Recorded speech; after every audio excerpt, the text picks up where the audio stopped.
aside from having to talk to me, how is your day going so far, Rip? It's been challenging, but other than that, it's good. It's rained earlier, but it stopped. It's not bad.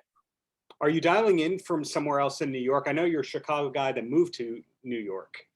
I actually am in Queens, New York, as we speak. Not too far from the nightclub me and my wife own called Stars in Baldwin. I'm always gonna plug that. I heard that there's also a Baldwin restaurant that you own, or is that the confusion that it's a Queens nightclub? No, it's actually a lounge that me and my wife own. It's called Stars. It's in Baldwin. It's a lounge. It's a great place. It's more of a performance and event space that we open up to allow different activities, and the food is amazing. And it's not that far from the UBS Arena, which you'll be headlining in a couple of weeks. Yes, sir. Right in Elmont, good old Elmont. They don't want to call it Elmont. They want to call it Belmont Park. So they want to call it Long Island, which is super weird because it's not on Long Island, and they're expecting all of Long Island to go to it. But congratulations on getting a second show happening on it, because the inaugural event was last year. Mayor Adams gave you kind of like a key to the city, or he said, hey, it's your day. They celebrated you big time. Did you know that this was going to be an annual event when you booked it last year? I did not. I just wanted the fans to really have something, because during COVID, I was probably one of the first comedians to ever go out. Actually, I don't consider myself a first responder, a first joker is what I would say. When the pandemic happened, to actually go do shows around the country, and then it kept getting put off. And I was even telling the Barclays Center, listen, we have to put this on. And he was like, we can't give you a day, we're not sure. And I was like, I have to do this for the people, because they've really been locked up inside, only watching Zoom comedy. And it was just a great thing, and we've been able to keep it going. I mean, it's just successful as the April Fool's Comedy Jam, which I've been doing for over 12 years, and just as successful as the Wild Out Tour that I started in Queens, New York. Funny that I'm actually right down the street from where it started at NYC Arena. And then the new projects that we got going with me and my wife got Black and Brown Entertainment. We call it Babe. So we're doing a lot of Black and Brown shows, Indian shows. She's over there cooking curry in the background going somewhere like, I am not wanting to be in the camera. So I hear you on all those ends. I give you. There she is over there. Come over and say hello. She's shaking her head. She's like, no. Well, I'm going to give you a compliment if you're allowed to take a compliment right here. Are you? Oh, thank you. Okay. Of course. Okay. When I was a kid, despite how it looks, we're not that far off in age. But when I was a kid, there was only like 3 comics ever who could do an arena tour. And those are basically Steve Martin, Andrew Dice Clay, Eddie Murphy. Some people say that Richard Pryor did arenas. That's kind of debatable. He did the biggest theaters ever, but he wasn't an arena comic. Nowadays, you're doing an arena comedy tour, which you are putting on, or at least there's this date, and we know it's a series, and there's other stuff too.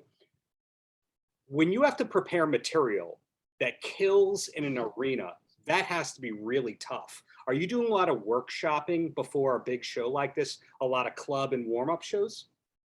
I've always loved arenas, and I'm out every night doing comedy, and just having a family as it is just comedy within itself. Like having a huge melting pot. That material comes from that, and then like my mama being the Popeyes lady, and my daughters being super grown fast, and it's just been a phenomenon. So that's just been what my whole life has been about. And then it's been easy, but I do constantly go out and I constantly work on new material. So yeah, and arenas have always been my dream to do. So, big shout out to like actually inspired me, believe it or not, watching Dane Cook do one was like the biggest thing. And when he did that vicious circle, and I was like, I want to do this. And I've been doing actually arenas, I want to say, oh my God, it's got to be 12, 13 years. I think the first one I ever did was when I did one in, I was in Connecticut at the Mohegan Sun Arena. That was the first time I ever did one. And it's just been, sharing that experience and taking my friends with me and my comedy colleagues and putting them on these same platforms to be like, look what we're doing.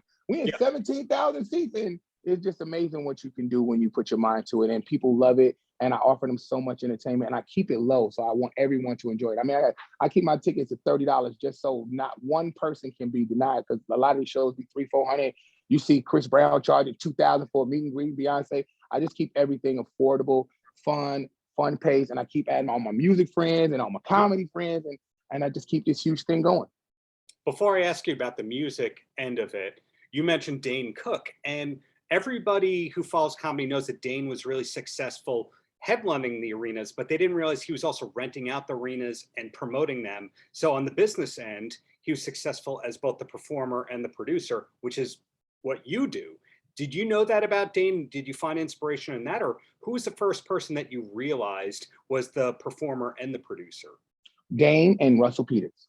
They were the Oh, performer and the producer. And I was like, this is amazing. And me being a performer and producer came from, not being from New York and being and sleeping on the streets with my daughter and being homeless for a year and not having opportunities to be on stage. And then you start this thing where they call it Barker shows. And you bark for so much time, you give out flyers, and then you yeah. finally get stage time. And I just turned that whole mentality into like, you know what? I'm not gonna let people lock me out of these clubs because they don't pass. I'm gonna circumvent all this and do my own arenas and do my own shows. And I had so many rooms across the country, and I just transferred them from theaters to arenas to now we're about to take it even further.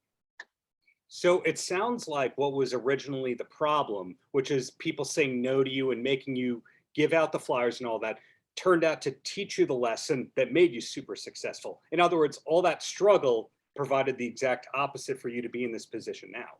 Oh my God. And to me, that's how God works. I mean, there's always a light and opportunity and something that people seem damn abysmal. And I think I was like a light bulb in my head, like, oh, well, if I could do this for somebody else, I could do it for myself. And if I could do this for myself, then I got so successful that I'm gonna do this and bring some of my friends along. And it's just been a huge snowball effect ever since. And then just enjoying it and keep going at it and keep recreating different things.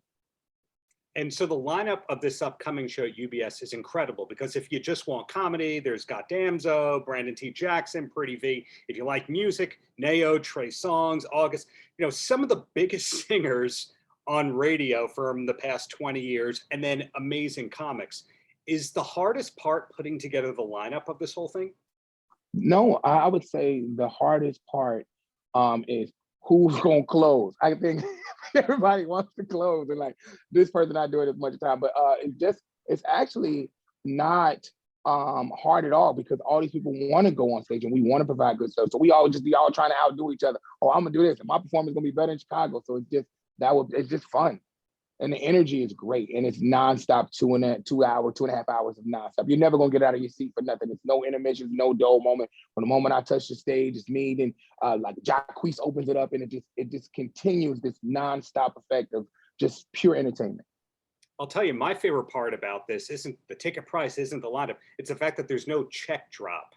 When you go to comedy clubs, the part where the waiter or the waitress puts the check on the table and sucks all the energy out of the room, and you're looking at your friends going, well, I didn't have cash, and then you're waiting for the check. None of that at one of your shows. Not at all. None of that. And that's the actual part of being a comedian. That's when you know you're really funny, when you get that check spot. They throw you in there. You got to keep people's attention when they're calculating up. And it's like, I got $5, you got Cash App, I got Zelle, you got PayPal. Let me Venmo you this. And then no one has the tips. And people are like, well, I know exactly what I ordered because you got that one person like, look, all I had was a chicken wing. I didn't put in on the dessert. Yeah. So it even gets worse when it's somebody's birthday because then the birthday person end up chipping in too because somebody's cheap. So it's just so funny. Awful. Well, we talked about Long Island at the top here, and technically UBS Arena is a Long Island venue. Here in my town, you have to give those quotes. It's not Long Island. You have to go by the railroad or you have to drive into Queens. But we have in this town a venue that's kind of like a warm-up workout room called the Beach House in Long Beach, and some really famous people play here. And then there's Governors, there's the Brokerage. Have you been part of the Long Island comedy scene? Oh my God, that's what inspired me to open Stars in Baldwin. I used to do Governors. I used to do all the different on the Magnificent Mile. I used to go to Port Jefferson. I used to do every little local bar you possibly could when it came to comedy. And then I used to do and host a spot at the Green Acres Mall called BBQ that used to be comedy. And then I used to host a club called Nakasaki's that was in Long Island, Nassau County that I used to do. And then all these things. And this club that I owned used to be called Love Jones. And I used to do comedy there every week. And then when the owner died, his wife was losing the club, and I bought it because I wanted to keep that legacy of entertainment going. So it's got a stage. We do comedy shows that I brought Nick there, and brought Kevin there. I brought so many different people there because we have a huge performance space in the back where we can sit about 300 people. I do comedy shows here and there, and the food is amazing. So that's what the inspiration came from, to keep it on Long Island, because people don't understand how many funny people are in Long Island and what they got going on. So I just think that having a platform, especially for urban comics as well, that they're still there. And to this day, when comedians call me and they say they want to work out, I'd be like, here, go take the entire door, go do your thing. Wow. Okay. So you also addressed something that I was going to say. it's kind of under the radar about how many celebrities live on Long Island. I'm not talking about the Hamptons. I'm talking about in these towns like Baldwin and Rockville Center and Long Beach, et cetera. When you first moved around here, did you know all that? That it was kind of like an on the down low thing where famous people were living next door to you?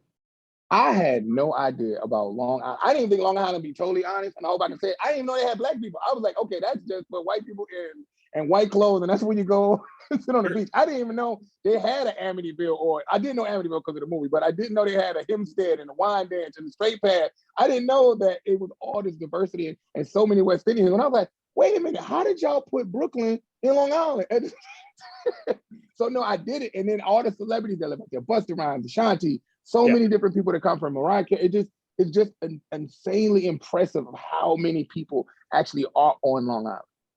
Yet the weird part is the only person or the only kinds of people not promoting Long Island and all this came from Long Island are the people in Long Island. I find that there should be somebody going, Rip Micheals is legitimately headlining arenas. There should be the Nassau County Rip Micheals Day. There should be a little more respect for the people who are actually doing this. Whereas if we lived in Rockford, Illinois, Cheap Trick gets thrown a parade all the time because they're from there, or Fred Van Vliet or something like that. I don't find that there's that enthusiasm for this place like other places. Or am I totally wrong and hang out in the wrong places? I think you're absolutely right. And I think you come from a genuine space and you know your stuff. Because actually, if you look at the track record, Wildin' Out the tour, I started in Queens, and the very second city we did was Long Island and Patchogue. So I took the whole Wildin' Out crew and I put it in Patchogue. I cannot remember the name of the place because it's not there now. Now it's called like Sound Garden or something like that. But before, Stereo Garden. Stereo Garden. It's called Stereo like Garden. 5 names. It's got a. It looks like the movie Bloodsport with Jean-Claude Van Damme. Yes.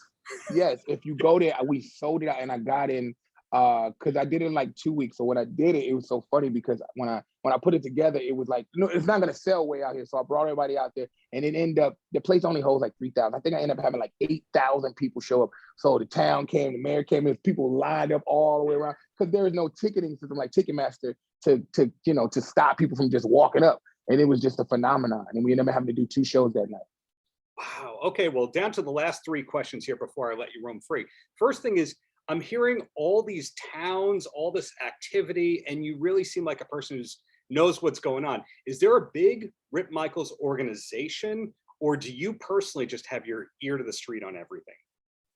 What I do is I try to provide what I feel with my ear to the street. I feel like your fans will always tell you what they want to see if you listen enough. And that's exactly what I've been able to do. And then, being married now and moving on to a different chapter in my life, now we're doing Indian entertainment. I'm about to come back and bring Cheryl Khan and Russell Peters to Long Island. So it's just all these different platforms that I'm going to start getting into this huge entertainment vessel that we're creating right now. So it's going to even get bigger and bigger because we got the fallback. Then we're coming back with the Off the Rip tour, which is going out. Then we got the April Fools coming back out. Then I got the Wild Out tour going back on. And then we doing these summer arenas. And I just brought Wildin' Out to Jones Beach. We just did that one to the Jones Beach Amphitheater. In the middle of a rainstorm where the shore is busting out and you're telling jokes against the wave. It's just Yeah, Jones Beach is a weird one, and it's probably only had like 5 comedy shows ever, and you're one of them. Yes, I am. That's incredible. Well, next thing I got for you, because you named all of what's coming up, so that scratched one of the questions. I'm so sorry. No. Thank you for being a good interview subject. The next thing I got for you. Do any photos of you and Bret Micheals exist? That is so funny. That is, you must be a comedian because that is hilarious. I get that all the time. People call me Bret Micheals or Rip Hamilton. I always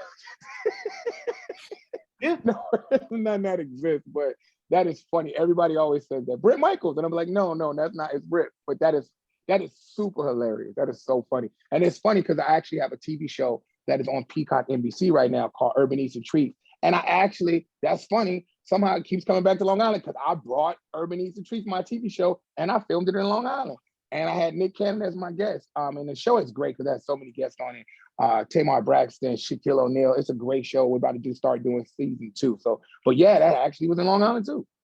Man, you have too many damn projects. It's hard to keep up. And the last thing I got for you related to all that is having all these projects. Are you one of these people who's living the dream, or are you going, man, I could be doing 3 times more what I'm doing and you ain't seen nothing yet? I will say this. I think you hit it right on the head with the second part. You haven't seen anything yet. I'm just now really coming into what it's about to become. And when I tell you what it's about to become, like this fallback comedy jam is 3 cities. And I don't even know what people about to do, but it's been so successful in Long Island that we're gonna do something that I've done only once, well, twice in my career where I've done, and I hold a Polestar record for selling out 2 arenas, 2 totally different arenas in one night. So I did that at Capital One Arena in DC. I did the Show Palace Arena, and then I took a police escort and we went all the way over there and we did the Capital One Arena. And I still have that plaque of doing 2 arenas. I mean, people do arena day by day, but no one does 2 in one night. So the cat's out the bag. You're gonna see me do 2 arenas with this show in one night. We're gonna do Long Island, and then we're gonna go to the Barclays Center, and we're gonna do them back to back the same night. The closest thing I can think of that is Live Aid 85, when Phil Collins took the plane from London to then do the Philadelphia show. But then again, his performance was so bad at the second one that maybe he wishes he didn't do it. So, oh no, when we do the 2 shows, it's even hyper because as an artist, I'm pretty sure you know that first one you be like, now I'm gonna really kill him, and you stretch out. So it's gonna be great for both audience. And you're the first person to know that what we're doing because we haven't even announced the second show yet. But that is definitely a goal of mine. For me not to have that record in my home city is like, I'm not from here, but I consider this my home now because I've been here for so long. But yeah, and I have that record here and I got it in Chicago. I'm definitely gonna do it here now. So that's what I'm aiming to do on September 18th on a Sunday. Well, Rip, thank you for your time. But more importantly, thank you for the many years of great comedy, giving others the stage to do that great comedy, and really looking forward to everything that's to come from you in the near future. Well, thank you so much, man. To me, that's what it's about. When you get to a certain level, with everything that I do and every project that I create, it's all about opening doors and bringing more people with you. Urban Eats and Treats was for me to go around showing that we had great stuff to eat in urban neighborhoods, and then showing that people like Cardi B still go eat here, and showing the restaurants is shining when they weren't doing so well in COVID. And then I just kept that same thing going. And all my projects you see that I got coming up, from the TV shows to the tours to everything, it's all that same format. Paltrocast.